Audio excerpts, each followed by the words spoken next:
Hello everyone, this is Anurag Baghel and welcome to Magnet Brain, जहां बच्चों आपको क्लास केजी से क्लास 12 तक फ्री एजुकेशन प्रोवाइड किया जाता है। और अगर इसी सिलसिले में आगे बढ़े तो जैसे कि मैं हमेशा कहता हूं, मैग्नेट ब्रेन पे आपको क्लास 11th और 12th साइंस स्ट्रीम की सबसे बेस्ट टीम 100% क्वालिटी और फ्री एजुकेशन प्रोवाइड कर रही है। चाहे आप बात करें फिजिक्स की, चाहे बात करें केमिस्ट्री की, चाहे बात करें बायोलॉजी की, चाहे बात करें मैथ्स की, यहां पे आपको 100% क्वालिटी और फ्री एजुकेशन प्रोवाइड की जाती है, जिससे आप अपने टर्म एग्जाम की बात करें, चाहे आप नीट एग्जाम की बात करें, चाहे जेई एग्जाम की बात करें, उसमें तहलका मचा सकते हैं। यहां जो भी कॉन्सेप्ट आपको प्रोवाइड किए जा रहे हैं बेटा 100% एनसीईआरटी और उसके अराउंड घूमते हुए हम एनसीईआरटी प्लस प्लस की बातें करते हैं, ताकि आपका बेस अगर आप नीट और जेई की प्रिपरेशन कर रहे हैं उसके लिए भी तैयार किया जा सके। अब इसी कहानी को आगे बढ़ाऊं तो हम पिछले क्लासेस में बात कर रहे थे अपने chapter D and F block के बारे में। किसके बारे में बात कर रहे थे? डी एंड एफ ब्लॉक के बारे में। और D and F block chapter को हमने पूरा कंप्लीट नहीं किया था, उसके पार्ट 1 और पार्ट 2 वन शॉट रिवीजन करा था।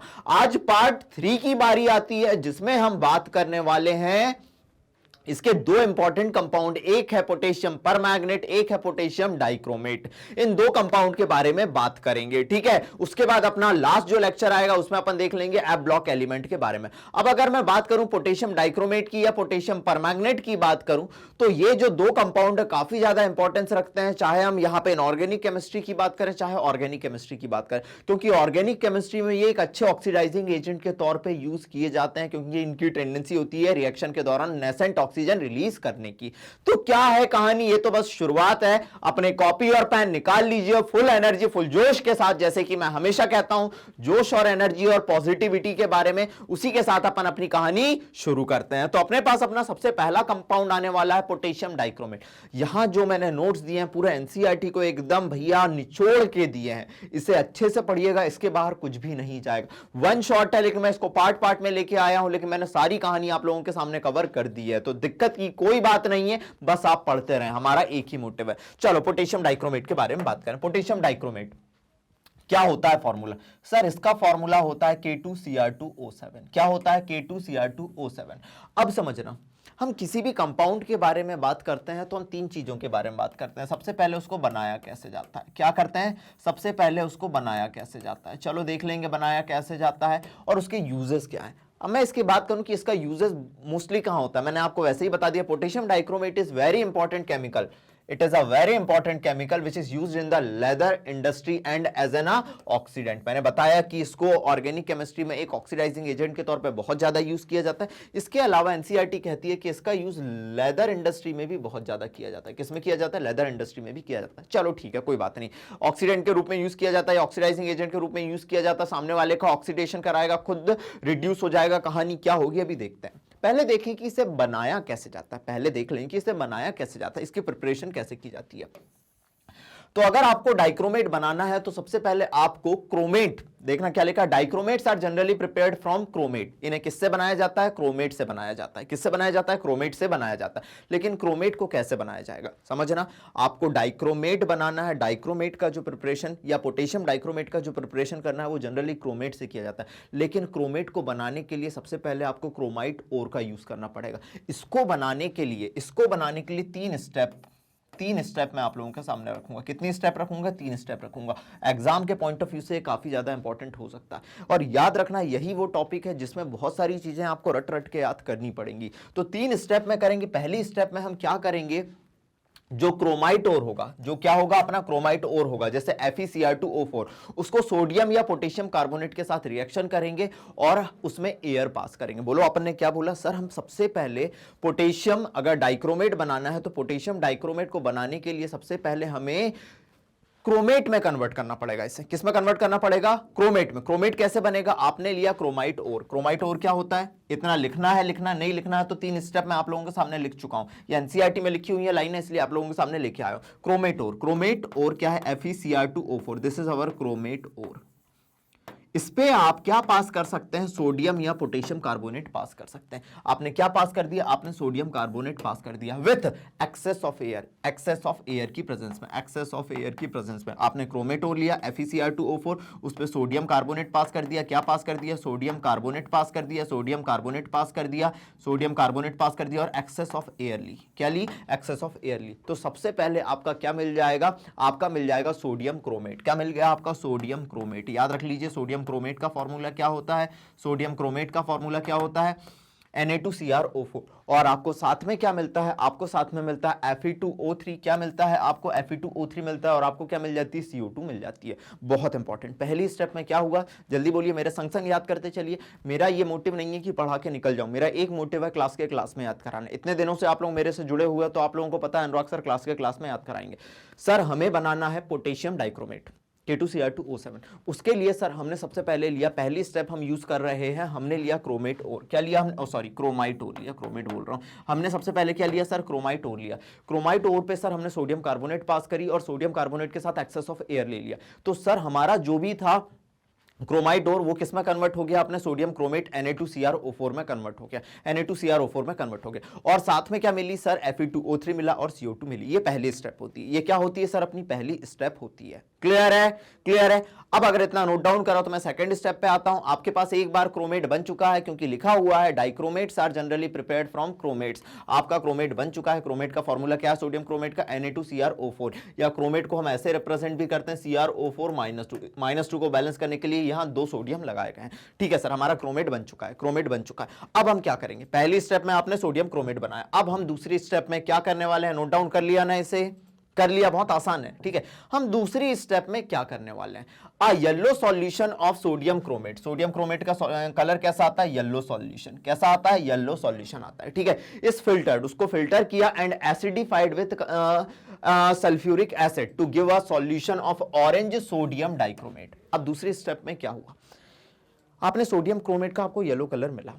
ठीक है, दूसरी स्टेप में आप इसमें एसिडिक मीडियम या आप H2SO4 पास करेंगे, H2SO4 पास करेंगे। आप जैसे ही H2SO4 पास करेंगे, अभी सोडियम क्रोमेट बना था, अब सोडियम क्रोमेट से क्या बन जाएगा आपका, सोडियम डाइक्रोमेट बन जाएगा। क्या बन जाएगा आपका, सोडियम डाइक्रोमेट बन जाएगा, जिसका फॉर्मूला क्या होता है, Na2Cr2O7 और 2H2O, और ये क्रिस्टलाइज भी हो जाता है। क्या हो जाता है, और ये क्रिस्टलाइज भी हो जाता है। आपने सोडियम क्रोमेट लिया, सोडियम क्रोमेट लिया, याद करते हुए चलना, सोडियम क्रोमेट का कलर कैसा था सर, इसका कलर था येलो। अपना कैसा कलर था सर, इसका कलर था येलो। अब इस पे आपने हाइड्रोजन आयन या H2SO4 डाला, जैसे ही आपने H2SO4 डाला, आपको क्या मिल गया, सोडियम डाइक्रोमेट मिल गया। क्या मिल गया आपको, सोडियम डाइक्रोमेट मिल गया, सोडियम डाइक्रोमेट मिल गया, जिसका कलर कैसा है, जिसका कलर है सर ऑरेंज, जिसका कलर कैसा है सर, ऑरेंज है। और आपके क्या मिल गया, सोडियम आयन मिल गया, और क्या निकल गया, H2O निकल गया।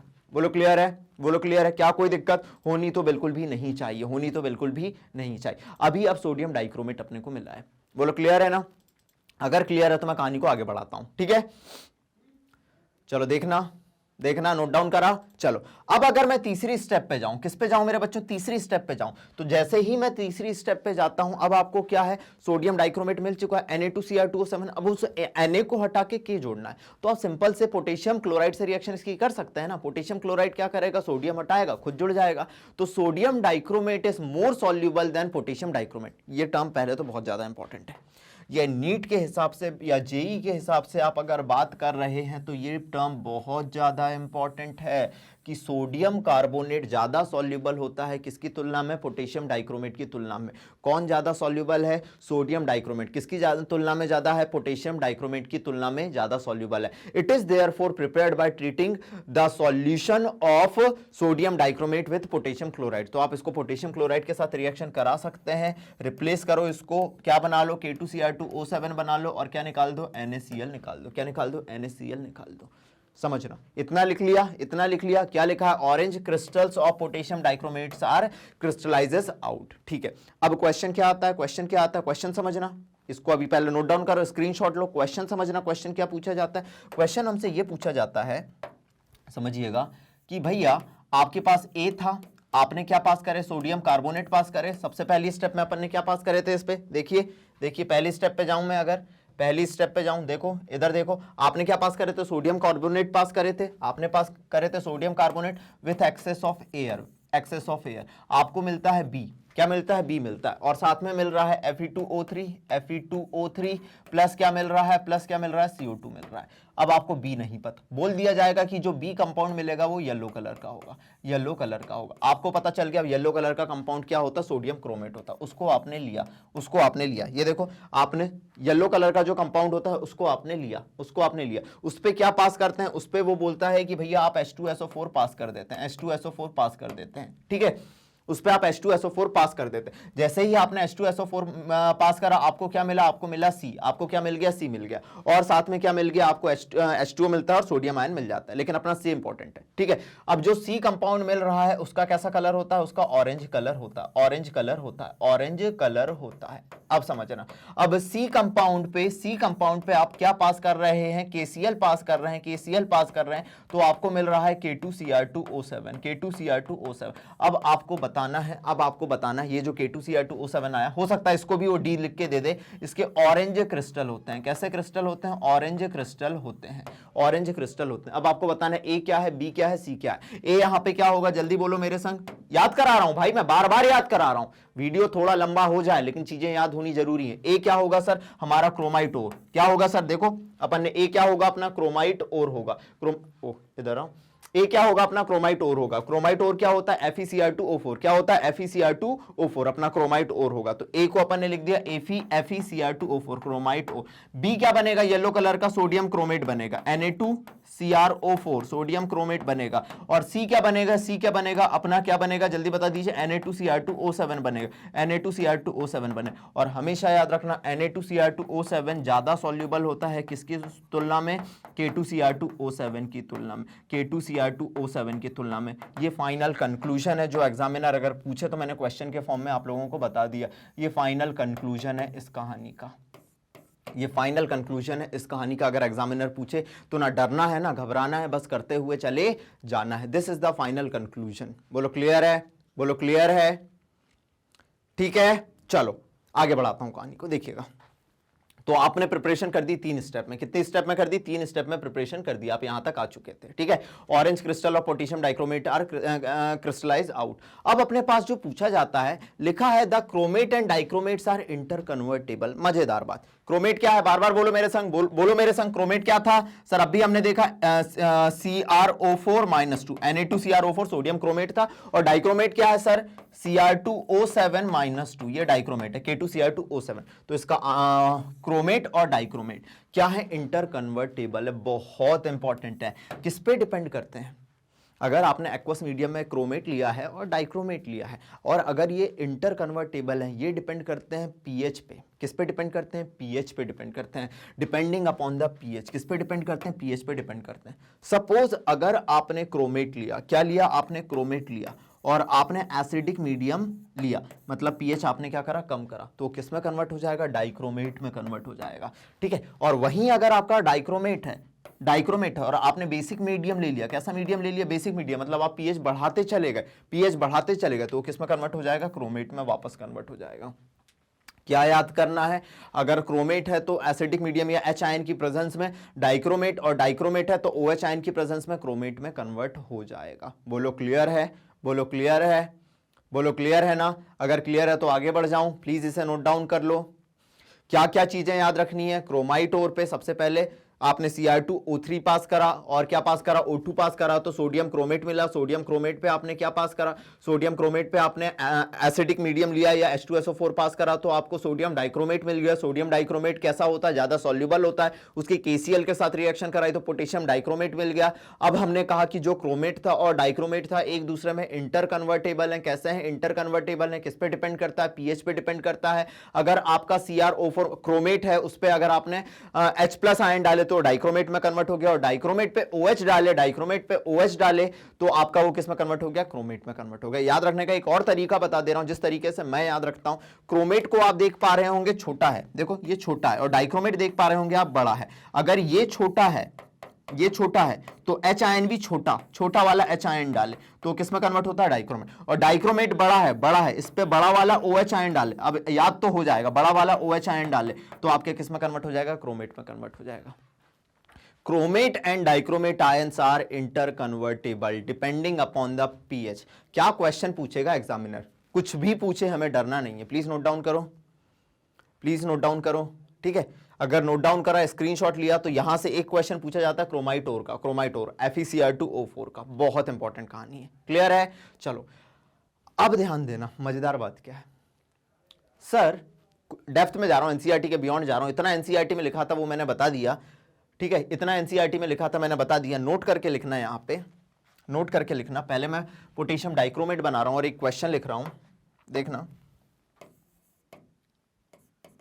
K2Cr2O7, this is my potassium dichromate, this is my potassium dichromate, ये मेरा क्या है, पोटेशियम डाइक्रोमेट। अब अगर मैं इस K2Cr2O7 को जब मैं देखता हूं ना, K2Cr2O7 को जब मैं देखता हूं ना, और इसमें क्रोमियम की मैं अगर ऑक्सीडेशन नंबर देखूं, तो देखना ऑक्सीडेशन नंबर निकाल रहा हूं। क्रोमियम को माना ऐसे 2 है तो 2, और मान लिया X अपन ने पोटेशियम होता है +1, ऐसे 2 है तो 2 लगा दिया, और ऑक्सीजन कितना होता है मेरा -2 इंटू ऐसे 7 है तो ये लगा दिया =0। तो 2x किसके बराबर हो गया, 14 - 2, तो 2x किसके बराबर हो गया, 12 के बराबर हो गया, तो x किसके बराबर हो गया, +6 के बराबर हो गया। किसके बराबर हो गया, +6 के बराबर हो गया। अब आपको पता चल रहा है कि यहाँ क्रोमियम +6 है। कितने पे है क्रोमियम, +6 पे। चलो ठीक है। अब अगर आपको पता हो कि क्रोमियम जिसका एटॉमिक नंबर होता है 24, इसका इलेक्ट्रॉनिक कॉन्फ़िगरेशन होता है 3d5-4s1, आई होप किसी को कोई दिक्कत नहीं होगी, ठीक है। क्योंकि 2 ही एक्सेप्शन होते हैं 3D सीरीज में, क्रोमियम और कॉपर। हाफ फील्ड ऑर्बिटल ज्यादा स्टेबल होते हैं, तो इसलिए 3d4-4s2 होना चाहिए था, लेकिन एक इलेक्ट्रॉन इधर चला जाता है और 3d5 हो जाता है। लेकिन हमें चाहिए सर क्रोमियम +6, हमें चाहिए सर क्रोमियम +6, तो ये तो हो गया सर फिर 3d0, 5 ये और 1 6 और 4s0। और मैंने पिछली क्लास में कॉम्प्लेक्स कंपाउंड के कलर के बारे में बात करी थी, और मैंने बताया था कोई भी कॉम्प्लेक्स कंपाउंड अगर कलरफुल होता है, क्या होता है, कलरफुल होता है, तो कलरफुल होने के लिए उसके पास D1 से D9 के बीच में इलेक्ट्रॉनिक कॉन्फ़िगरेशन होना चाहिए, ठीक है। और मैंने बताया था D1 से D9 के बीच में इलेक्ट्रॉनिक कॉन्फ़िगरेशन होगा तो भैया DD ट्रांजिशन की वजह से या T2G EG ट्रांजिशन की वजह से कलर आता है। आज कलर दिखाने की मैं दूसरी वजह बता रहा हूं सर। यहां D0 होते हुए भी in potassium dichromate, potassium dichromate, D0 configuration, 3D0 configuration is found. कौन सा कॉन्फ़िगरेशन पाया गया, 3D0 कॉन्फ़िगरेशन पाया गया, but it is orange in colour. अभी अपन ने देखा था ना, ऑरेंज क्रिस्टल आते हैं ऑरेंज इन कलर, इसको कैसे याद रखें, but it is orange in colour. लेकिन सर ये ऑरेंज कलर का होता है, इसे कैसे याद रखें, तो याद रखने का तरीका पहले तो बहुत सारे ओ हैं, ओ ओ ओ ओ ओ ओ ओ ओ ओ ओ ओ ओ, तो ये ऑरेंज कलर का होता है। लेकिन क्यों, ऐसा क्यों कि ये ऑरेंज कलर का, D0 होते हुए भी ये ऑरेंज कलर का क्यों है, D0 होते हुए भी ये ऑरेंज कलर का क्यों है, ये क्वेश्चन पूछा जाता है। तो इसके पीछे की वजह लिखा रहा हूं, रीजन लिखा रहा हूं। आपके एग्जाम में कुछ भी पूछे आपको डरना नहीं। रीजन पहले तो मैं लिख दे रहा हूं, क्या होता है, चार्ज ट्रांसफर ट्रांजिशन। क्या होता है, चार्ज ट्रांसफर ट्रांजिशन। वजह क्या होती है इसके कलरफुल होने की, charge transfer transition. What is charge transfer transition, क्या होता है चार्ज ट्रांसफर ट्रांजिशन, समझना। इसको समझाता हूं मैं। ऑक्सीजन -2 जो है इसमें जो ऑक्सीजन -2 है, it behave like a ligand. Oxygen ligand वो होते हैं जो अपने इलेक्ट्रॉन या लोन पेयर डोनेट करते हैं। और सबसे पहले O-2 किस में कन्वर्ट हो जाता है, O-1 में, और एक इलेक्ट्रॉन छोड़ देता है। क्या छोड़ देता है, एक इलेक्ट्रॉन छोड़ देता है। अब ये जो इलेक्ट्रॉन है, ये इलेक्ट्रॉन आपके Cr+6 से रिएक्शन करता है। किससे रिएक्शन करता है, Cr+6 से रिएक्शन करता है, जो कि अपना कैसा था, D0 था, और किस में कन्वर्ट हो जाता है, ये Cr+5 में कन्वर्ट हो जाता है और D1 हो जाता है। मतलब ऑक्सीजन से इलेक्ट्रॉन का जो ट्रांसफर हुआ वो किस में हुआ, क्रोमियम में हुआ, जिसे अपन चार्ज ट्रांसफर ट्रांजिशन कहते हैं। और बिकॉज ऑफ दिस इलेक्ट्रॉन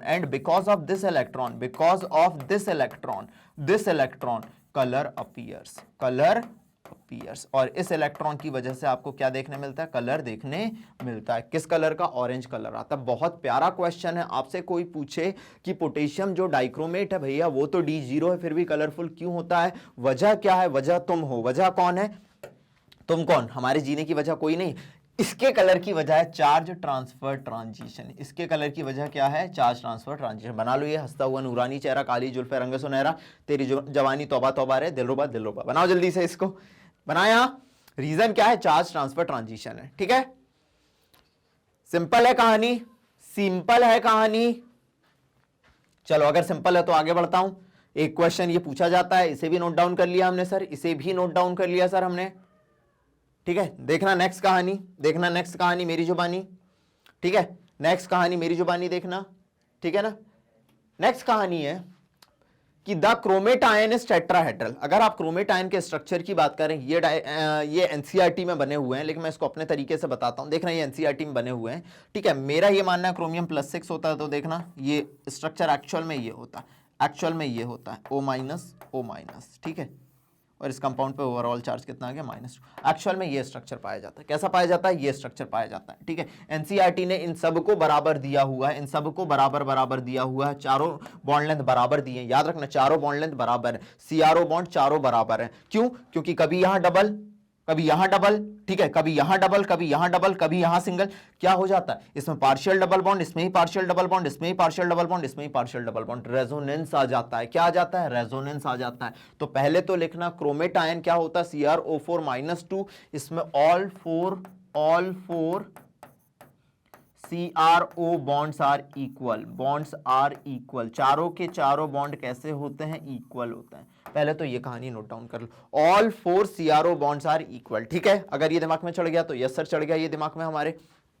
दूसरी चीज मैंने बताया ना किस वजह से, इसलिए मैंने इसका एक्चुअल स्ट्रक्चर बताया। ठीक है, दूसरी चीज तो क्या लिखा है? क्रोमेट कैसा देख रहा है? In chromate ion tetrahedral, the chromate ion is tetrahedral whereas the dichromate ion consists of 2 tetrahedral sharing one corner with CrO-Cr bond angle is 126 degree. लेकिन अगर आप डाइक्रोमेट की बात करें, किसकी बात करें? डाइक्रोमेट की बात करें, मैं अपने तरीके से बताता हूं, Cr2O7-2 होता है। देखो यहां पे आपने क्या बोला कि सर एक O, एक ऑक्सीजन, एक Cr, ठीक है, और ये O आपको ऐसा देखने मिल रहा है, लेकिन एक्चुअल में क्या होता है? ये भी डबल बॉन्ड हो, ये भी डबल बॉन्ड हो, ठीक है, ये भी डबल बॉन्ड हो, एक ऑक्सीजन पे -1 चार्ज, ठीक है, ये भी डबल बॉन्ड हो, ये भी डबल बॉन्ड हो, एक ऑक्सीजन पे -1 चार्ज। अब ध्यान दीजिएगा, इसमें भी रेजोनेंस, इसमें भी पार्शियल डबल बॉन्ड, इसमें भी पार्शियल डबल बॉन्ड। तो ये 3 CrO बॉन्ड, ये 3 CrO बॉन्ड कैसे होते हैं? इक्वल। और ये भी 3 CrO बॉन्ड कैसे होते हैं? इक्वल होते हैं। लेकिन अगर आप बात करें ये बॉन्ड की, ये CrO बॉन्ड की, दे आर नॉट इक्वल। तो आप इसमें देख सकते हैं ये 179 पिकोमीटर का होता है, जबकि ये 163 पिकोमीटर के होते हैं। बहुत इंपॉर्टेंट बात, ये क्वेश्चन पूछा जाता है। और इनके बीच में जो बॉन्ड एंगल पाया जाता है वो कितना होता है? 126 डिग्री होता है। कितना होता है? 126 डिग्री होता है। चलो ठीक है सर, समझ आ गया ना? इधर के 3 CrO बॉन्ड इक्वल है, उधर के 3 CrO बॉन्ड इक्वल है, और बीच का बॉन्ड एंगल कितना होता है? 126 डिग्री होता है। अब अपने पास दिया हुआ है sodium and potassium dichromates are strong oxidizing agent. मैंने अभी बताया कि सोडियम डाइक्रोमेट की बात करोगे, आप पोटेशियम डाइक्रोमेट की बात करोगे, दोनों के दोनों कैसे होते हैं? स्ट्रॉन्ग ऑक्सीडाइजिंग एजेंट होते हैं। कैसे होते हैं? स्ट्रॉन्ग ऑक्सीडाइजिंग एजेंट होते हैं। ठीक है, the sodium salt has greater solubility in water, बता दिया मैंने। ठीक है, इसकी सॉल्युबिलिटी ज्यादा होती है, and it is extensively used as a oxidizing agent. ये एक्सटेंसिवली यूज होता है ऑक्सीडाइजिंग एजेंट का इन ऑर्गेनिक केमिस्ट्री। ठीक है, लेकिन अगर आप पोटेशियम डाइक्रोमेट की बात करें, किसकी बात करें? पोटेशियम डाइक्रोमेट की बात करें, इसका प्राइमरी स्टैंडर्ड के तौर पे यूज किया जाता है इन वॉल्यूमेट्रिक एनालिसिस। प्राइमरी स्टैंडर्ड मतलब बनते से ही इसका यूज किया जा सके।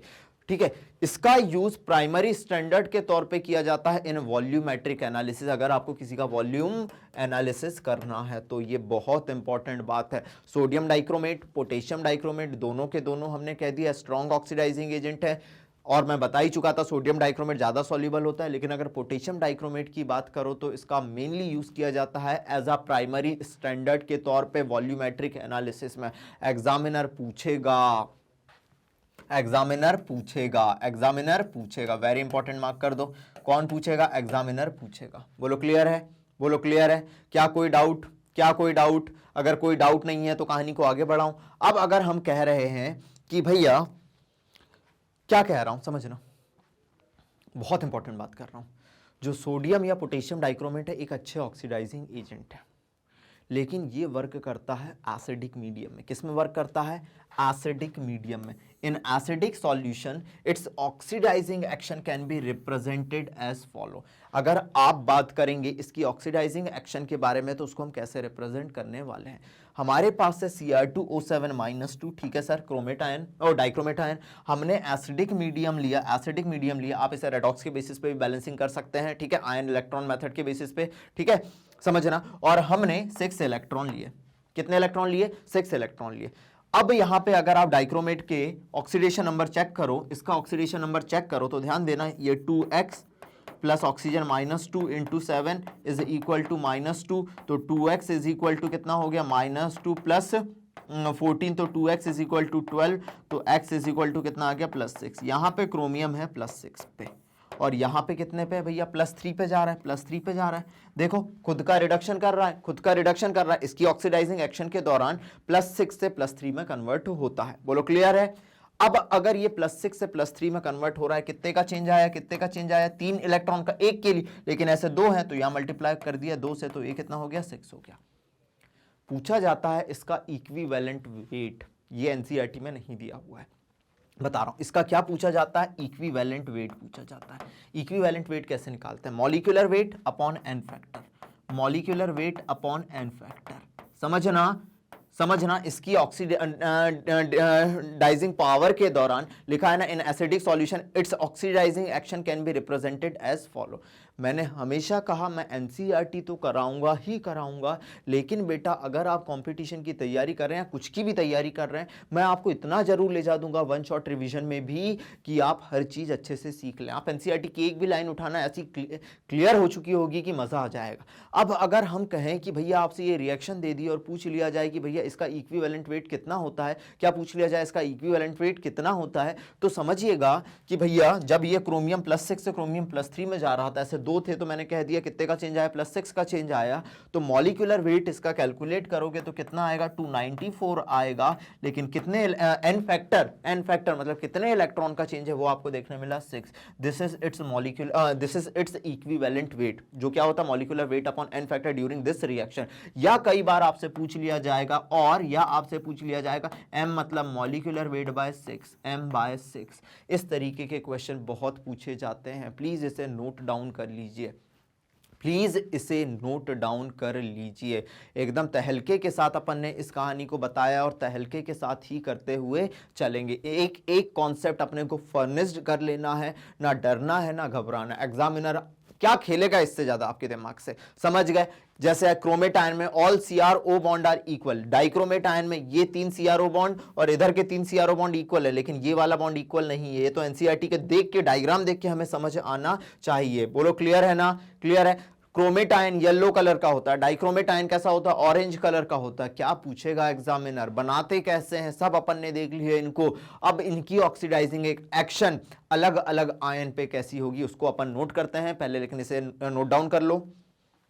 चलिए, अगर इसे नोट डाउन कर लिया है तो अब वो रिएक्शन देखते हैं जो इसकी ऑक्सीडाइजिंग प्रॉपर्टी को रिप्रेजेंट करती है। उसे मैं अपने शब्दों में बताता हूं, काफी मजा आने वाला है, देखिएगा।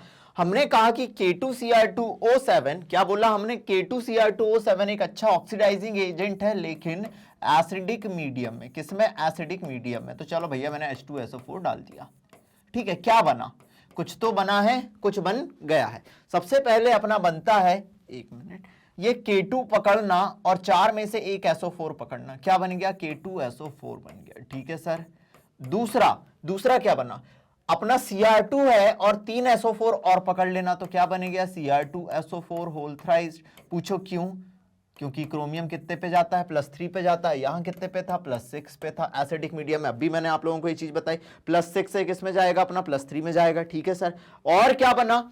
4H2 और क्या आ गए? अपने O आ गए, 4H2 और O आ गए, और साथ में 3 नेसेंट ऑक्सीजन मिली। क्या मिली? 3 नेसेंट ऑक्सीजन मिली।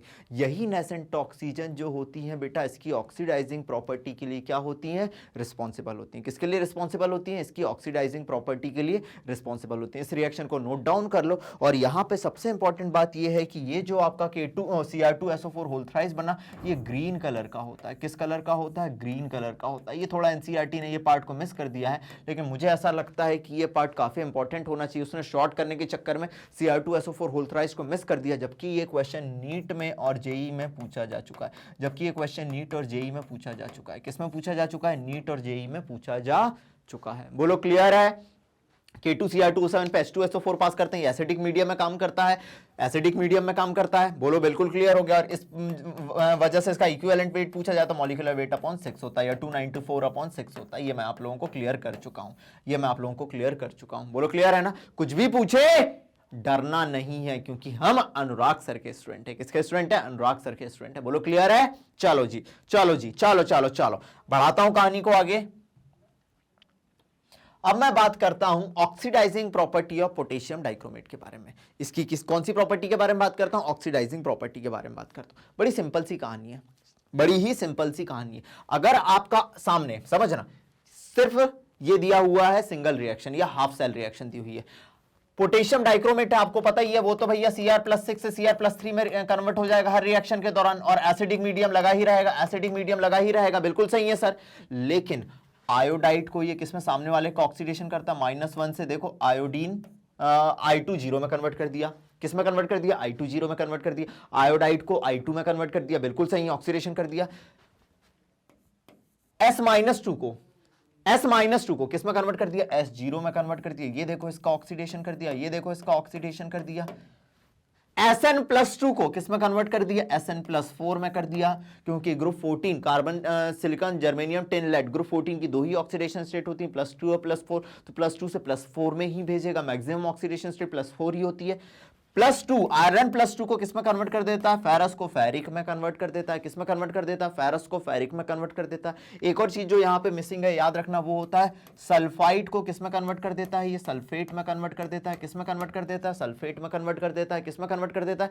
सल्फेट में कन्वर्ट कर देता है। तो आप लोग समझ पा रहे हैं क्या? आप लोग सॉरी, ये SO3-1 होगा, क्या होगा अपना? SO3-1 होगा। सल्फाइड को किस में कन्वर्ट कर देता है? सल्फेट में कन्वर्ट कर देता है। ये सिंपल सी कहानी है। ये क्या है? सिंपल सी कहानी है।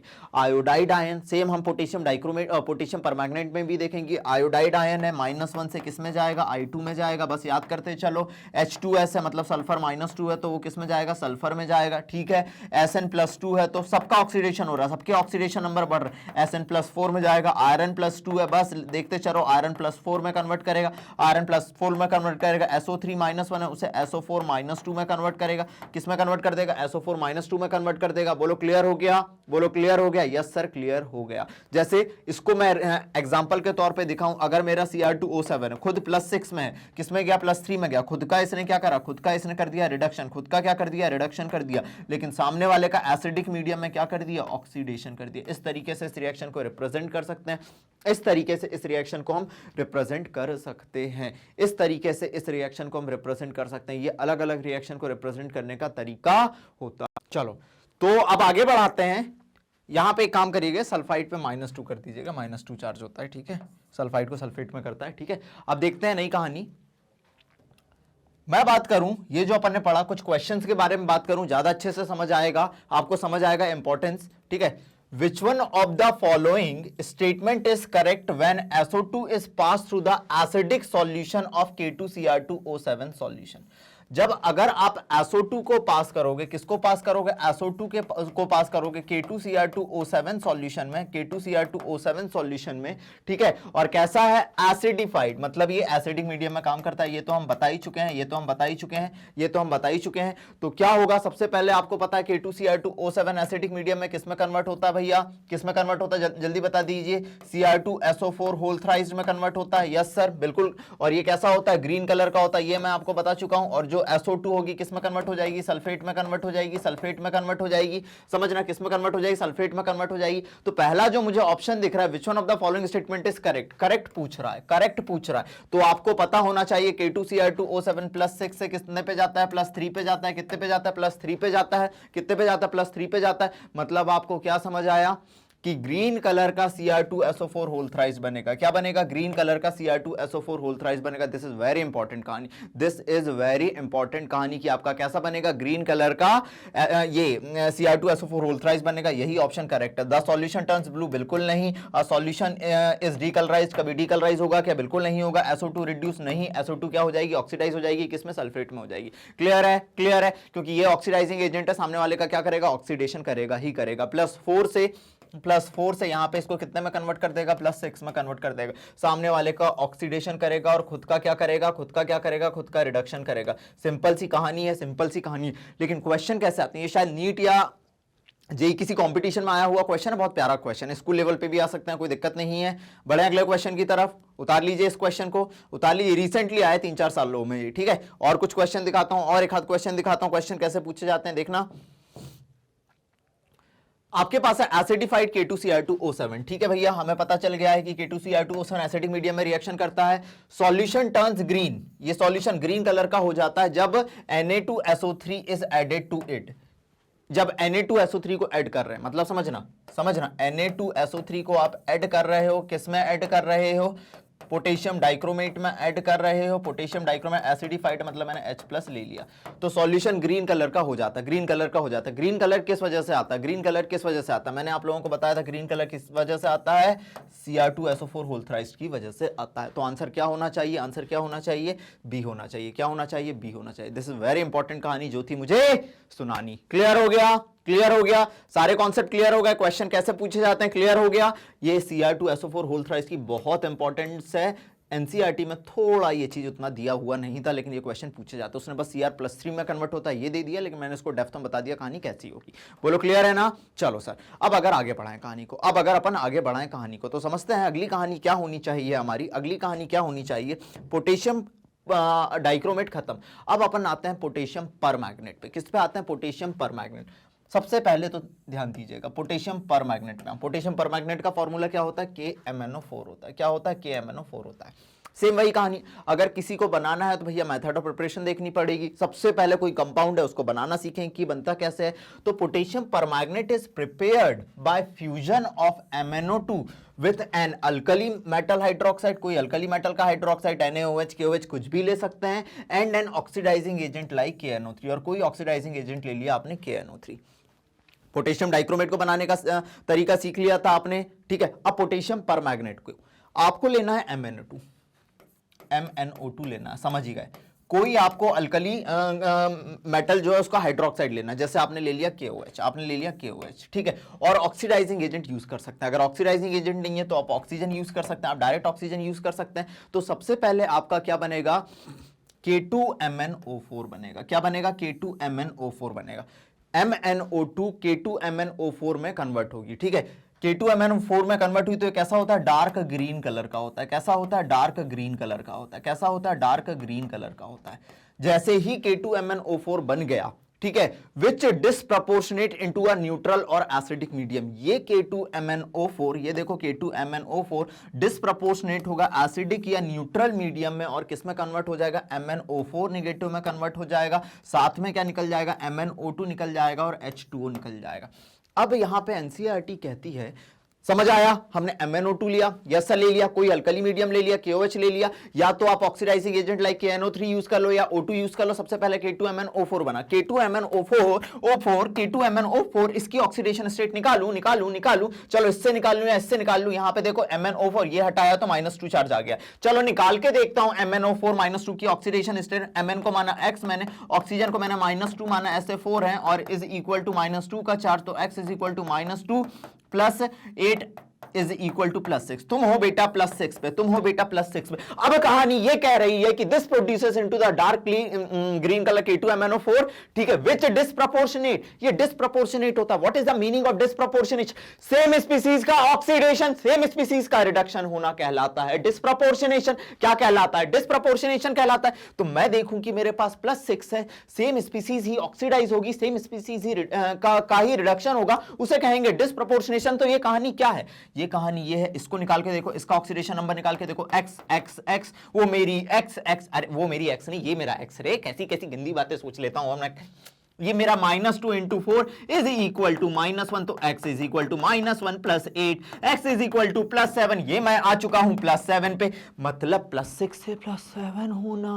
ओ माय गॉड, ये तो ऑक्सीडेशन है। यस, सेम स्पीसीज का ऑक्सीडेशन और सेम स्पीसीज का ही रिडक्शन, मतलब ये MnO2 में कन्वर्ट हो रहा है, MnO2 में कन्वर्ट हो रहा है। MnO2 की ऑक्सीडेशन स्टेट निकाल के देखो, -2 इंटू 2 कितना होता है, +4 होता है, +4 होता है। देखो +6 से +4 में डिस्प्रपोर्शनेशन हो गया। तो क्या समझ आया, MnO2 पे सबसे पहले अल्कली पास करी ऑक्सीजन के प्रेजेंस में, तो आपका बन गया K2MnO4। जो K2MnO4 बनता है, थोड़ी सांस फूल जाती है, जो K2MnO4 बनता है वो किस में कन्वर्ट हो जाता है, KMnO4 में। किस में कन्वर्ट हो जाता है, KMnO4 में। ये KMnO4 ही है अपना, और साथ में MnO2 में। याद रखना, this reaction is example of disproportionation and this reaction is very very very important अगर आप कंपटीशन की तैयारी कर रहे हैं। This reaction is very very very important. मैं हमेशा बताते चलता हूं ताकि आपको ये चीज समझ आ जाए कि अनुराग सर जो पढ़ा रहे हैं वो नीट और जेई के हिसाब से काफी इंपॉर्टेंट कहानी है, काफी इंपॉर्टेंट कहानी है। ठीक है सर, आपने उधर रटवाया, इधर भी हमने रट लिया MnO2। बार बार बोलूंगा ताकि याद हो, ये मत लिखना कि सर आप बार बार क्यों बोलते हैं, ये आप बार बार क्यों बोलते हैं। बार बार इसीलिए बोलते हैं क्योंकि इनऑर्गेनिक याद नहीं होती। MnO2 पे अल्कली डाली अपन ने, अल्कली का हाइड्रोक्साइड डाला, अल्कली मेटल का हाइड्रोक्साइड KOH डाला और ऑक्सीजन पास करी, आपका बन गया K2MnO4। K2MnO4 को आपने कोई एसिडिक मीडियम या न्यूट्रल मीडियम ले लिया, डिस्प्रपोर्शनेट होगा किसमें, KMnO4 में, MnO2 में, और H2O निकल जाएगा। ठीक है सर, चलो क्लियर है, आगे बढ़ाते हैं। कमर्शियली इसका प्रोडक्शन कैसे किया जाता है, ठीक है, क्या लिखा है देखना। It is prepared bye alkaline oxidative fusion of, वही सेम कहानी, alkaline oxidative fusion of MnO2 followed by the electrolytic oxidation of magnet 6। Manganate ion का आप क्या कर दोगे, इलेक्ट्रोलिटिक ऑक्सीडेशन कर दोगे। सब कुछ एनसीईआरटी का है, बस मैंने अपने तरीके से उससे याद कराते हुए चल रहा हूं। चलो ठीक है, अगर ऐसा है तो मैं इस कहानी को देखता हूं, क्या बोल रही है ये कहानी, क्या बोल रही है ये कहानी। देखिएगा, नोट डाउन करा इसे, इतनी देर में तो कर ही लिया होगा। अब देखना क्या बोल रही है ये कहानी, मैं सुनूं तो जरा। सबसे पहले MnO2 को आपने फ्यूज करा KOH के साथ, सेम हमने उधर भी तो ऐसे ही करा था।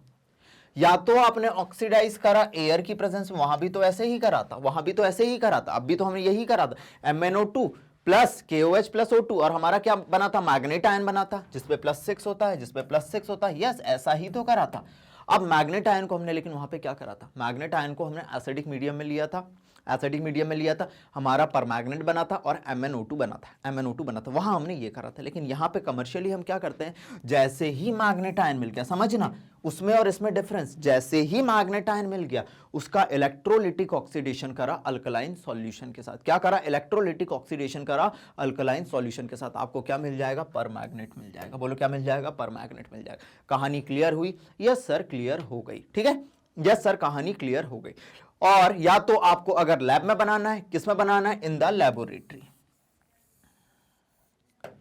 अगर आपको लैब में बनाना है तो मैग्नीज +2 आयन का कोई सॉल्ट ले लो, मैग्नीज +2 आयन का कोई सॉल्ट ले लो और इसको ऑक्सीडाइज कर दो पर ऑक्सोडाई सल्फेट से। किससे, पर ऑक्सोडाई सल्फेट से। तो ये किस में कन्वर्ट हो जाएगा, पर मैग्नेट में कन्वर्ट हो जाएगा। देखिए Mn+2 आपने लिया और आपने पर ऑक्सोडाई सल्फेट लिया, ठीक है, आपका ये Mn+2 किस में चला गया, MnO4-1 में या KMnO4 में चला गया, और पर सल्फेट किस में चला गया, SO4-2 में चला गया। पर सल्फेट किस में चला गया, SO4-2 में चला गया। दिस इज द सिंपल सी कहानी जो कि मुझे थी सुनानी, बोलो क्लियर हो गया, क्लियर हो गया। तीनों मेथड ऑफ प्रिपरेशन देख ली। सबसे पहले या तो आप MnO2 पे क्या पास कर दो, MnO2 पे क्या पास कर दो, मैंने आप लोगों से कहा था अभी कि सर या तो MnO2 का आप, ये इधर देखा था ना अपन, ये देखो ये MnO2 पे KOH पास कर दो और ऑक्सीजन या किसी ऑक्सीडाइजिंग एजेंट की प्रेजेंस में सबसे पहले क्या बन जाएगा, K2MnO4 पोटेशियम मैग्नेट बन जाएगा। पोटेशियम मैग्नेट पे आप एसिडिक मीडियम में क्या कर जाएगा, डिस्प्रपोर्शनेट कर जाएगा KMnO4 पोटेशियम परमैग्नेट में,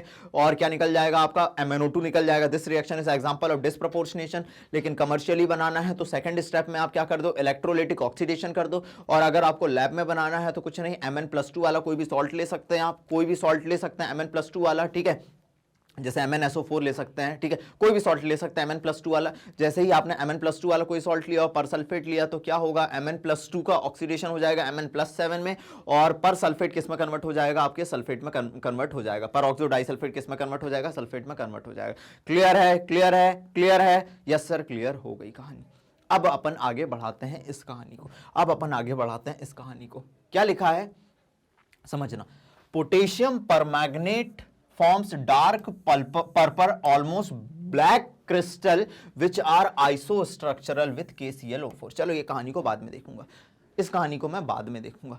पहले मैं क्या बोल रहा हूं, पोटेशियम परमैंगनेट क्या बनाता है भैया, आपका डार्क पर्पल कलर का या ऑलमोस्ट ब्लैक कलर का क्रिस्टल बनाता है। ऐसा क्यों, ऐसा क्यों, लॉजिक समझना, लॉजिक समझना। मैंने ये कहा कि भैया अगर मैं KMnO4 जिसे मैं पोटेशियम परमैंगनेट कह रहा हूं, पोटेशियम परमैंगनेट कह रहा हूं, परमैंगनेट कह रहा हूं, कभी भूल जाओ तो याद रखने का तरीका, पर्पल कलर, डार्क पर्पल या ऑलमोस्ट ब्लैक कलर का होता है, ठीक है। लेकिन मैं अगर इसके इलेक्ट्रॉनिक कॉन्फ़िगरेशन को देखूं सेंट्रल एटम के मैग्नीज के, तो देखना सबसे पहले कौन सी ऑक्सीडेशन स्टेट में है, पहले तो ये देख लो, पोटेशियम +1 प्लस मैग्नीज कितना है x plus oxygen -2 × 4 is equal to 0। तो x किसके बराबर आ गया, 8 - 1। x किसके बराबर आ गया, मेरे +7 के बराबर आ गया। मेरा मैग्नीज यहाँ पे +7 पे, कितने पे है, +7 पे। चलो भैया, चलो भैया, अब मैग्नीज जिसका एटॉमिक नंबर कितना होता है, मैग्नीज जिसका एटॉमिक नंबर होता है 25, इलेक्ट्रॉनिक कॉन्फ़िगरेशन क्या होता है 3d5 4s2, ये मेरा इलेक्ट्रॉनिक कॉन्फ़िगरेशन होता है मैग्नीज का। लेकिन सर यहाँ तो +7 पे है, अगर मैग्नीज +7 पे हुआ, मैग्नीज +7 पे हुआ तो 3d 0 हो गया और 4s भी 0 हो गया, 3d भी 0 है 4s भी 0 है। सर मैग्नीज +7 में 3d 0 है 4s 0, दो इट हैज अ, मैं क्या लिख रहा हूं, दो it has a D0 configuration but it show purple color Y। अभी हमने कहा था पर्पल कलर Y, अभी हमने कहा था जो पोटेशियम डाइक्रोमेट था अपना, हाँ पोटेशियम डाइक्रोमेट था अपना, वो भी कितना था भैया, D0 पे था, फिर भी वो कैसा ऑरेंज कलर दिखा रहा था Y।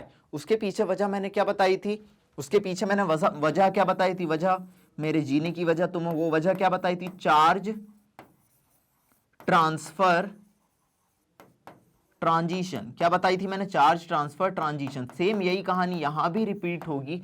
जो आपका O-2 वाला है, जो आपका O-2 वाला है, जो आपका O-2 वाला है, वो सबसे पहले एक इलेक्ट्रॉन एक इलेक्ट्रॉन लूज करेगा। क्या करेगा, एक इलेक्ट्रॉन लूज करेगा। अगर इसने एक इलेक्ट्रॉन लूज करा तो ये इलेक्ट्रॉन किसके पास जाएगा, ये इलेक्ट्रॉन जाएगा किसके पास, आपके Mn+7 के पास जाएगा, +7 के पास जाएगा, और उसको एक इलेक्ट्रॉन जो था अनपेयर्ड, अब इस पे आ जाएगा और यही इलेक्ट्रॉन कलर के लिए रिस्पॉन्सिबल होगा। इस प्रोसेस को कहते हैं चार्ज का ट्रांसफर होना और ट्रांजिशन होना, चार्ज ट्रांसफर ट्रांजिशन। इसे हम क्या कहते हैं, चार्ज ट्रांसफर ट्रांजिशन। ये पूरा एक घर है, इसे ऐसे मानो ये पूरा एक घर है। अब मान लीजिए मेरा घर है, ये पूरा इस कमरे में पढ़ा रहा हूं, ये मेरा घर है, और ये मेरे पास में ऑक्सीजन -2 2 इलेक्ट्रॉन लेके बैठा हूं। एक इलेक्ट्रॉन मैंने मेरे घर से यहां से उठा के मैंने इसको ये यहां ऊपर रख दिया, अरे भैया रख दिया, मेरे घर का ही है ना। तो सेम O-2 ने एक इलेक्ट्रॉन किसको दे दिया, मैग्नीज को दे दिया, जिस वजह से इसका कलर आ गया। This is called charge transfer transition. भूलना मत, प्लीज इसे नोट डाउन करो, प्लीज इसे नोट डाउन करो कि भैया ये पर्पल कलर या डार्क पर्पल कलर शो करता है, इसकी वजह क्या है, इसकी वजह क्या है, चार्ज ट्रांसफर ट्रांजिशन। क्या कोई दिक्कत, क्या कोई परेशानी होनी तो नहीं चाहिए, क्या कोई दिक्कत, क्या कोई परेशानी होनी तो बिल्कुल भी नहीं चाहिए। क्लियर है ना, क्लियर है ना। चलो बढ़ाऊं आगे कहानी को, देखिएगा मेरी अगली कहानी, ठीक है, नोट डाउन करा। अब बात करते हैं इसकी अपन, हाँ कि क्या लिखा है, अब पढ़ो, ये क्वेश्चन पूछा जा सकता है। चलो भैया समझ आ गया, इसके कलर की वजह हमने समझा दी, लेकिन आइसो स्ट्रक्चरल है KClO4 के साथ। मैं क्वेश्चन लिख रहा हूं, इसको समझा रहा हूं कि भैया आपका KMnO4 है, आइसो स्ट्रक्चरल है किसके साथ, KClO4 के साथ। चलो KClO4 के साथ, इसकी भी ऑक्सीडेशन स्टेट निकालो 4 - 1 +7, इसकी भी ऑक्सीडेशन स्टेट निकालो +7, इसकी भी ऑक्सीडेशन स्टेट निकालो +7। अब अगर मैं इसका स्ट्रक्चर बनाने की कोशिश करूं,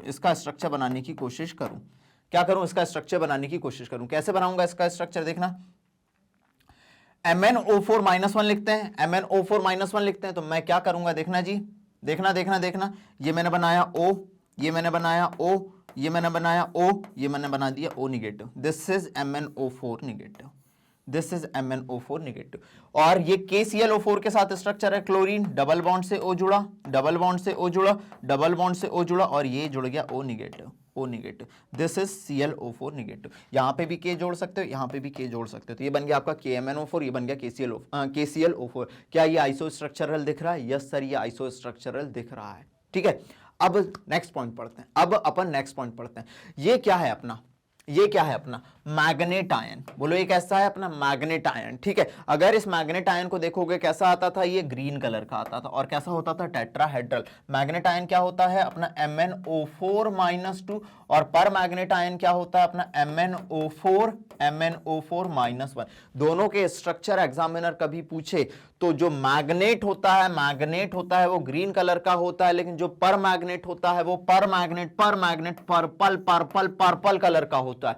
भूलना मत। मैग्नेट अगर दोनों में कंफ्यूजन है तो मैग्नेट हमने मान लिया कि भैया ग्रीन कलर का है, तो पर मैग्नेट पर्पल कलर का, पर मैग्नेट पर्पल कलर का होता है। इसमें आप देख पा रहे होंगे MnO4-2, मतलब एक ऑक्सीजन डबल बॉन्ड से, दूसरा ऑक्सीजन डबल बॉन्ड से, लेकिन ये दो ऑक्सीजन सिंगल बॉन्ड से जुड़ेंगे, और यहां पे ऑक्सीजन पे -1, यहां पे ऑक्सीजन पे -1 चार्ज देखने मिलेगा। लेकिन वहीं मैं इधर बात करूं, यहां पे ये double bond double bond double bond, और एक ऑक्सीजन पे -1 चार्ज देखने मिलेगा। क्या मैंने अभी स्ट्रक्चर बनाया था आप लोगों के लिए? यस सर, बना दिया। दोनों टेट्राहेड्रल पाए जाते हैं? यस सर, दोनों टेट्राहेड्रल पाए जाते हैं। बोलो क्लियर हो गया ना?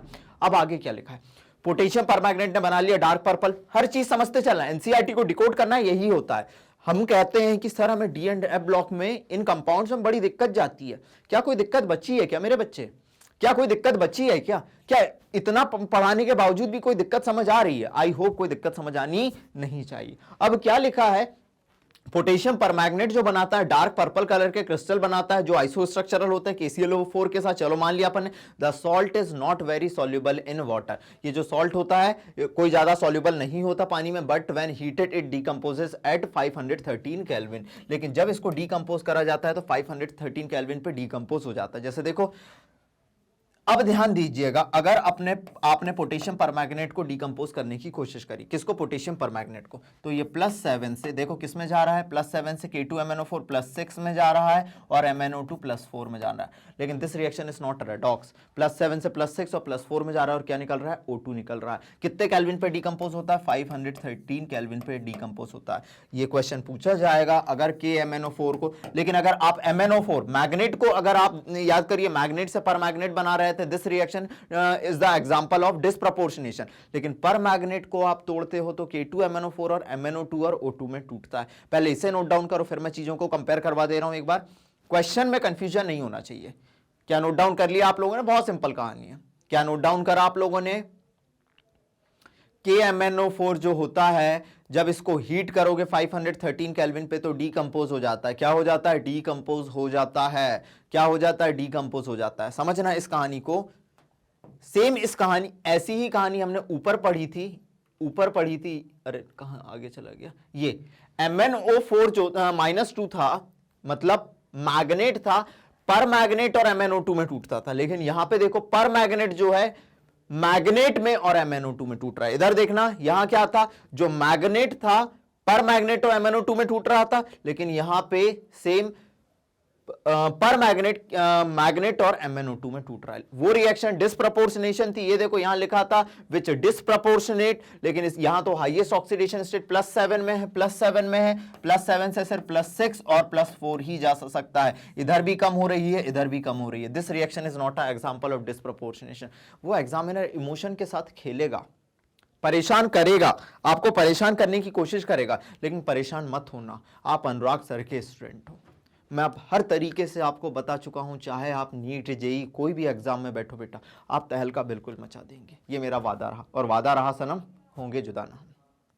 समझ गए? चलो मतलब सर आप शायर बड़े हो जाते हैं। मैं ऐसे गाने नहीं गाता हूं, लेकिन पढ़ाते टाइम पता नहीं मुंह से गाने निकल जाते हैं। चलो नेक्स्ट कहानी के बारे में बात करें। पोटेशियम परमैंगनेट की कहानी क्या है भैया? चलो देखते हैं। The manganate and permanganate ions are tetrahedral. हाँ, तो कोई दिक्कत है क्या? अब भी हमने देखे। अब क्या बोल रहा है? ग्रीन मैग्नेट, हाँ मैग्नेट ग्रीन कलर का होता है, इस पैरामैग्नेटिक। अच्छा ऐसी बात है क्या? Which with 1 unpaired electron, but परमैग्नेट is diamagnetic. चलो देखते हैं। चले बेटा मैग्नेट इधर आ, मेरे बच्चों को समझा दूं तेरे बारे में। मैग्नेट बदमाशी नहीं करते, इधर आओ, क्या होते हो, फॉर्मूला बताओ। मालिक मैं होता हूं MnO4 -2। चल अच्छी बात है।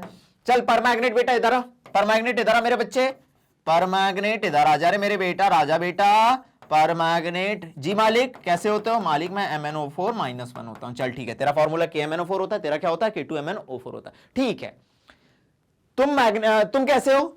मालिक मैं ना पैरामैग्नेटिक हूं, मैं पैरा हूं। और परमैग्नेट मालिक मैं ना डायामैग्नेटिक हूं। अगर मेरे बच्चे भूल जाएं तो कैसे उनको याद दिलाना? मालिक मेरा इलेक्ट्रॉनिक कॉन्फ़िगरेशन लिख दो। मैग्नीज होता है 3d5, 25 atomic number 3d5 4s2। ठीक है, ये होता है। तुम इधर भी मैग्नीज 3d5 4s2 होता है। ठीक है, मेरे बच्चों को सब समझ आना चाहिए भैया। 3d5 4s2 होता है, बोलो क्लियर है। लेकिन MnO4 -2, यहां पे ऑक्सीडेशन स्टेट निकालो इसकी। अभी अपन ने निकाल के देखा था, 4 2 जा 8 उधर गया, -2 है तो प्लस -2 है तो 8 -2 +6, यहां +6, 4 2 जा 8 उधर गया, -1 ऑलरेडी लगाया तो यहां +7। चलो 6 इलेक्ट्रॉन निकालो, 2 3 4 5 6 निकाला, उसके बाद भी 1 बच गया, उसके बाद भी मैग्नीज में 3d1 हो गया और 4s 0 हो गया। और इसके पास एक अनपेयर्ड इलेक्ट्रॉन हमको दिख रहा है, इसके पास एक अनपेयर्ड इलेक्ट्रॉन हमको दिख रहा है। लेकिन यहां बात करोगे +7 है, 2 के 2 निकले, 5 के 5, 1 2 3 4 और ये 5 के 5 निकल गया। यहां पे जो मैग्नीज आप देखोगे वहां पे 3d 0 दिख रहा है, 4s 0 दिख रहा है। क्या दिख रहा है? 3d 0 दिख रहा है, 4s 0 दिख रहा है। दिस इज, यहां पे कोई भी d में इलेक्ट्रॉन नहीं है, ना कि s में इलेक्ट्रॉन है, ना तो d में इलेक्ट्रॉन है ना तो s में इलेक्ट्रॉन है। इसीलिए जब इलेक्ट्रॉन है ही नहीं, अनपेयर्ड इलेक्ट्रॉन है ही नहीं, तो भैया इसमें अनपेयर्ड इलेक्ट्रॉन है तो ये पैरामैग्नेटिक होता है। लेकिन ये कैसा हो जाता है? This is diamagnetic. कैसा हो जाता है? डायामैग्नेटिक हो जाता है। चलिए सर हमें क्लियर हो गया, चलिए सर हमें क्लियर हो गया। अब क्या लिखा है? The pi bonding take place by overlapping. अब जब ये पाई बॉन्डिंग करता है, सबसे पहला बॉन्ड बनने वाला सिग्मा होता है, बकवासी लाइन है लेकिन समझ जाओ। The pi bonding takes place by overlapping of p orbital of oxygen. बिल्कुल सही है, ऑर्बिटल ऑक्सीजन को आप देखोगे 1s2 2s2 2p4 होता है, तो p orbital of oxygen with d orbital of manganese, मतलब p पाई d पाई बॉन्डिंग देखने मिलती है। यहाँ पे कौन सी देखने मिलती है? p पाई t पाई बॉन्डिंग देखने मिलती है। बहुत इंपॉर्टेंट हो सकती है कहानी, ये भी मुझे भी अब रियलाइज हुआ कि अगर आप पाई बॉन्डिंग इसमें देखोगे तो p ऑर्बिटल ऑक्सीजन का होता है और d ऑर्बिटल किसका होता है? मैग्नीज का होता है। तो p पाई d पाई बॉन्डिंग देखने मिलती है। अब आप सोचो तो, इमेजिन तो करो, कितनी प्यारी ब्यूटी है। एनसीईआरटी को अगर आप देखें, ऐसे समझ नहीं आती, लेकिन यहां बोर्ड पे जो सिस्टमैटिक नोट्स और मेरा एक्सप्लेनेशन चल रहा है, सामने एनसीईआरटी रखना, एक एक लाइन पढ़ते हुए चलना, आपको रियलाइज होगा कि यार हमने तो पूरी एनसीईआरटी डिकोड कर दी। और सुनो, अगर नहीं पता है तुम लोगों को, तो अगर आप कंपटीशन के हिसाब से तैयारी कर रहे हो तो पूरा का पूरा एनसीईआरटी से आएगा। मैं बोल तो रहा हूं, जो क्वेश्चन नहीं आते हैं, जैसे मैंने बताया ना एनसीईआरटी में कुछ चीजें अगर अधूरी हैं वो भी तो मैंने बता दी। तो चिंता की क्या बात है जब अनुराग सर हैं साथ, चिंता की क्या है बात जब अनुराग सर हैं साथ। आइए आइए, ठीक है, इसलिए पार्ट पार्ट में लेके आए, एक लेके आता तुम लोग खुद बोर हो जाते हैं, अरे यार सर बहुत बोर हो रहा है। ठीक है, चलो आगे बढ़ाता हूं कहानी को, देखना, नोट डाउन कर लिया, देखना जी अगली कहानी मेरी। अगला है पोटेशियम परमैग्नेट में ही क्या कहानी है? Acidified permanganate solution oxidise oxalate into carbon dioxide. चलो देखते हैं, अब मेरी बात सुनना। चाहे एग्जामिनर बोले KMnO4 पोटेशियम परमैग्नेट, चाहे एग्जामिनर बोले K2Cr2O7 पोटेशियम डाइक्रोम, दोनों के दोनों क्या होते हैं? दोनों के दोनों क्या होते हैं? ऑक्सीडाइजिंग एजेंट होते हैं।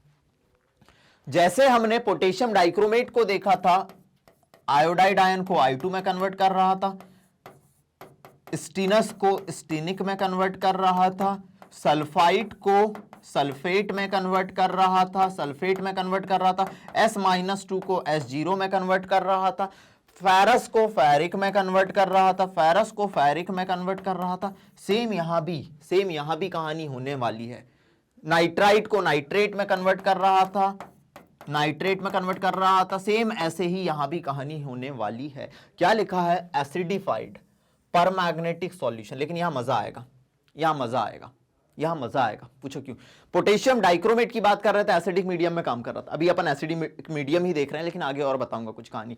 Acidified permanganate solution oxidize oxalate. Oxalate क्या होता है? ऑक्सैलिक एसिड आप लोग जानते ही हैं, this is my oxalic acid, this is my oxalic acid. और इसका अगर मैंने भैया H हटाए तो दिस इज ऑक्जेलेट आयन, मेरा ये कौन सा हो गया, ऑक्जेलेट आयन हो गया, ऑक्जेलेट आयन हो गया। ऑक्जेलेट आयन को कार्बन डाइऑक्साइड में कर देता है, बोलो किस में कन्वर्ट कर देता है, कार्बन डाइऑक्साइड में कर देता है। आयरन +2 को +3, वाह सर बिल्कुल कॉपी, अरे रटना नहीं है भैया, ऑक्सीडेशन का मतलब ऑक्सीडेशन नंबर का बढ़ना, ठीक है।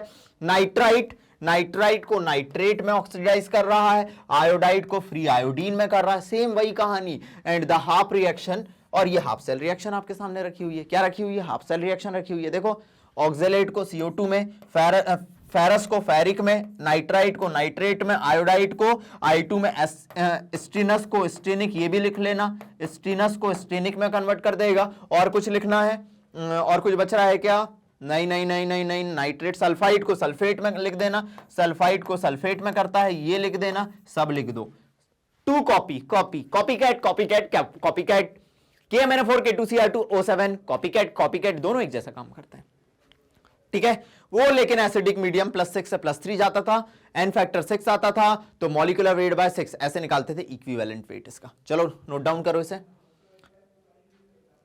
आसान है ना कहानी, आसान है ना कहानी, मुझे लगता है बहुत आसान है कहानी, मुझे लगता है बहुत आसान है कहानी, ठीक है। देखना नेक्स्ट कहानी, और मुझे सुनाता हूं मैं। चलो अब अगर मैं आगे बढ़ूं और मैं आपसे यह कहूं कि जो मेरा परमैग्नेट है, जो मेरा परमैग्नेट है भाई, सामने वाले का ऑक्सीडेशन करता है और बेचारा खुद का रिडक्शन करता है, तो खुद का रिडक्शन वो MnO4-2 में कर सकता है, मैग्नेट में कर सकता है, MnO2 में कर सकता है, मैग्नीज डाइऑक्साइड में कर सकता है, या Mn+2 में कर सकता है।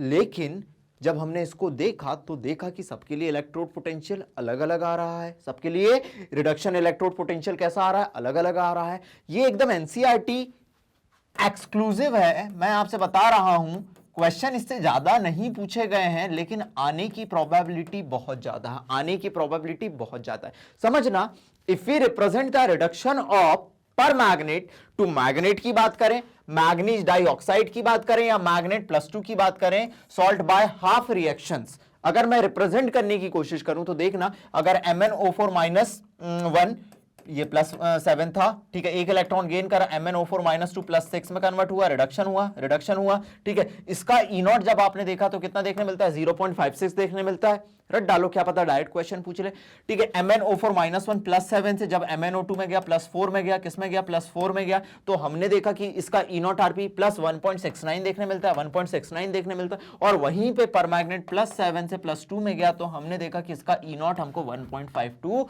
वोल्ट देखने मिलता है। ये कहानी है बहुत सिंपल, बस ये E0 की वैल्यूज आप याद रख लेना कि जब मैग्नेट में कन्वर्ट हो, मैग्नीज डाइऑक्साइड में कन्वर्ट हो, और Mn+2 में कन्वर्ट हो, तो कितनी कितनी देखने मिलती है, कितनी कितनी देखने मिलती है। अब मजेदार कहानी आने वाली है, नोट डाउन करा, अब मजेदार कहानी आने वाली है।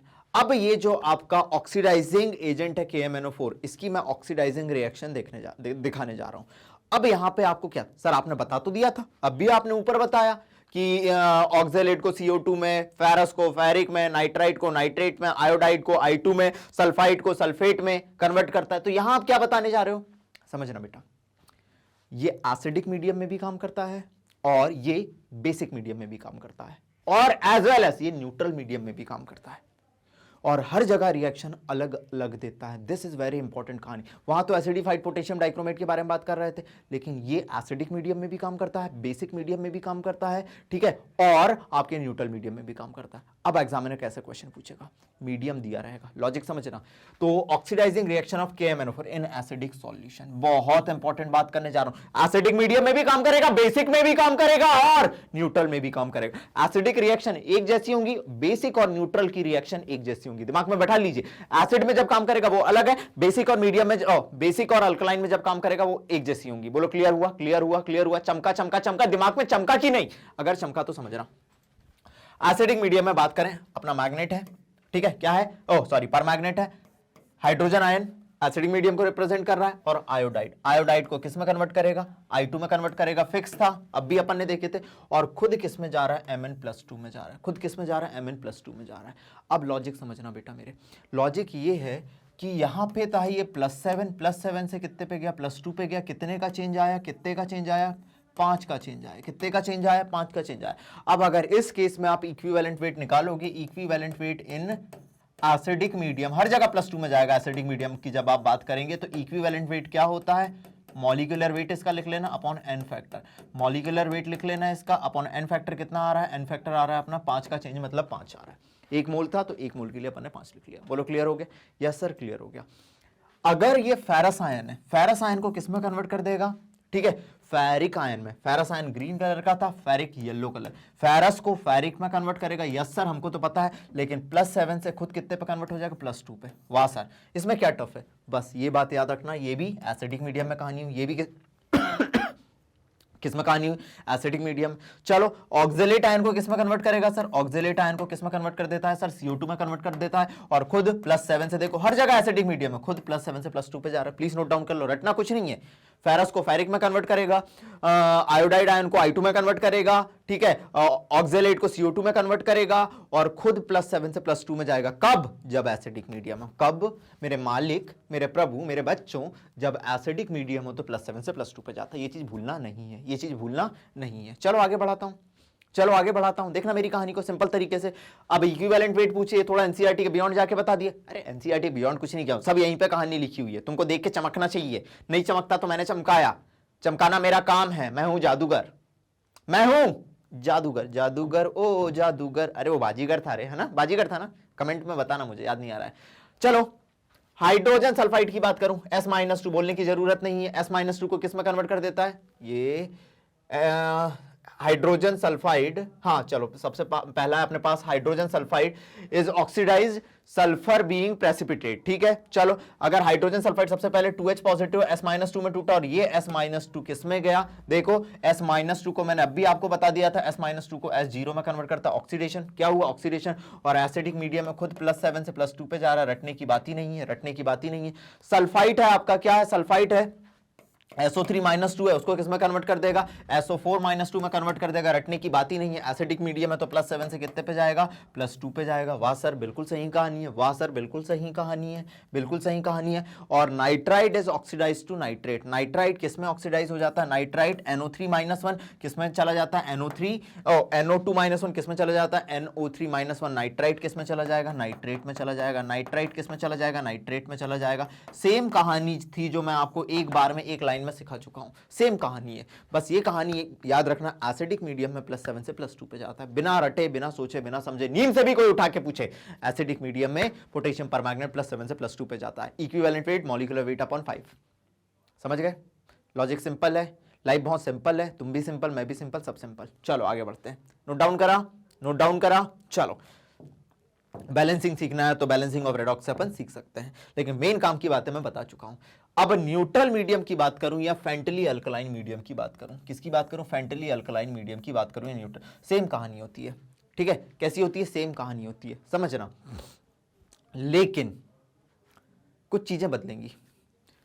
MnO4 +7 था, +7 से MnO2 +4 में कन्वर्ट होता। Oh my God, oh my God, +7 से +2 में जाता है, किसमें, +7 से +4 में जाता है। कितने में जाता है, +7 से +4। कितने का चेंज आया, 3 का चेंज आया। इस केस में अगर इक्विवेलेंट वेट पूछेगा तो किसके बराबर होगा, molecular weight upon n factor. N factor किसके बराबर आया, मॉलिक्यूलर वेट अपॉन 3 के बराबर आया। किसके बराबर आया, 3 के बराबर आया, ठीक है। चलो इसके अलावा जो आयोडाइड है, क्या है, आयोडाइड है, ध्यान देना, आयोडाइड समझ कैसा है, H2O लिखा हुआ है, या आयोडाइड किसमें, I2 में नहीं जा रहा, IO3-1 में जा रहा है। किस में जा रहा है, IO3-1 में जा रहा है। समझ गए, समझ गए, IO3-1 में जा रहा है। -1 से ये यहाँ पे ऑक्सीडेशन स्टेट निकालोगे +5 आएगी, वहां पे I-1 से I2 में जाता। ये वेरी इंपॉर्टेंट कहानी है, वेरी इंपॉर्टेंट कहानी है, जब पूछे कि कौन सा मीडियम, न्यूट्रल मीडियम या फेंटली अल्कलाइन मीडियम, ठीक है। अब अगर आप बात करें आपके थायोसल्फेट की, किसकी बात करें, थायोसल्फेट की, तो उसको किस में कन्वर्ट कर देता है, सल्फेट में कन्वर्ट कर देता है। किस में कन्वर्ट कर देता है, सल्फेट में कन्वर्ट कर देता है। बोलो क्लियर है, थायोसल्फेट को किस में कन्वर्ट कर देता है, सल्फेट में कन्वर्ट कर देता है, ठीक है। चलो अगर आपके पास दिया हुआ manganese salt is oxidized to MnO2 in the presence of zinc sulfate, in the presence of zinc sulfate और zinc oxide catalyst catalyzes the oxidation। आपका अगर मैग्नीज का सॉल्ट है, अगर आपके मैग्नीज का कोई सॉल्ट है तो उसको किस में कन्वर्ट कर देता है, MnO2 में कन्वर्ट कर देता है। किस में कन्वर्ट कर देता है, MnO2 +2 से किस में चला गया, +4 में चला गया। लेकिन ये रिएक्शन किसकी प्रेजेंस में होती है, जिंक सल्फेट या जिंक ऑक्साइड कैटलिस्ट की प्रेजेंस में होती है, जिंक सल्फेट या जिंक ऑक्साइड कैटलिस्ट की प्रेजेंस में होती है। लॉजिक समझ आ रहा है। अगर एनसीईआरटी की तीनों रिएक्शन बहुत इंपॉर्टेंट है। आयोडाइड आयन है, अगर आपने फेंटली अल्कलाइन मीडियम ले लिया या न्यूट्रल मीडियम ले लिया, फेंटली अल्कलाइन मीडियम ले लिया या न्यूट्रल मीडियम ले लिया, तो आयोडाइड को IO3-1 में, ठीक है, H2O3 थायोसल्फेट को सल्फेट में कन्वर्ट कर देगा। और अगर मैग्नीज का कोई सॉल्ट है, आपने जिंक ऑक्साइड ले लिया या आपने जिंक सल्फेट ले लिया, तो उसको किस में कन्वर्ट कर देगा, MnO2 में कन्वर्ट कर देगा। हर जगह MnO2 MnO2 MnO2 में जा रहा है और सामने वाले का क्या कर रहा है, ऑक्सीडेशन कर रहा है। सामने वाले का क्या कर रहा है, ऑक्सीडेशन कर रहा है। बोलो क्लियर है, बोलो क्लियर है।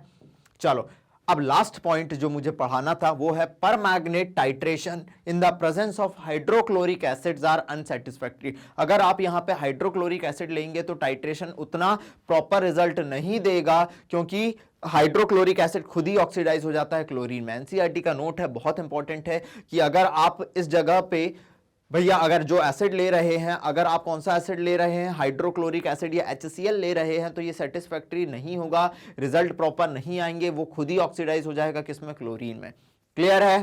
तो आपको हाइड्रोक्लोरिक एसिड जनरली यूज नहीं किया जाता है। ये कहानी हो गई अपनी किसकी, अलग अलग ऑक्सीडेशन की। किसकी हो गई, अलग अलग ऑक्सीडेशन की हो गई। यहां पे आपका D block element, D and F block element था, उसका डी ब्लॉक एलिमेंट जो था उसके अपन ने पहली प्रॉपर्टीज का पार्ट 1 पार्ट 2 लाया और यहां पे पार्ट 3 अपन ने खत्म कर दिया। ये जो दो कंपाउंड थे, पोटेशियम परमैंगनेट और पोटेशियम डाइक्रोमेट, इसमें लोगों को बहुत दिक्कत होती है, लेकिन मैंने अपनी तरफ से आपको बेस्ट देने की कोशिश करी है।